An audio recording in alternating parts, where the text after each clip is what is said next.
মই নিজৰে এটা পাৰ্ট হয় তেওঁ সেইজন মানুহ তোমালোক মোৰে এটা পাৰ্ট মই তোমালোকৰ এটা পাৰ্ট সেইবুলি যেতিয়া আমি এক হৈ যাম তেতিয়া আমাৰ কাকো আমি যেতিয়া কাৰোবাক ঘৃণা দিওঁ একচুৱেলি আমি কাক দিওঁ নিজকেই দিওঁ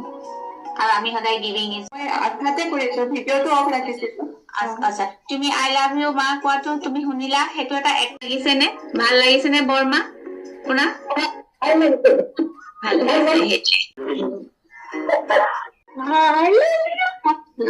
মই সদায় কল্পনাতে মোৰ মা নাই সদায় কল্পনাতে মা শাহু আছে জুৰিয়া শাহু মা হয় সাৱতি লোৱা চবৰ আগতে মা সাৱতি লোৱাৰ কোৱা লগতে আছে সাৱতি লোৱাৰ কোৱা মা আই লাভ ইউ বুলি সদায় সদায় নিজৰ মোৰ নেটৱৰ্কটো তুমিও মা সাৱতি লোৱা মোৰ 98 দেখায় কেতিয়াবা 99 দেখায় 100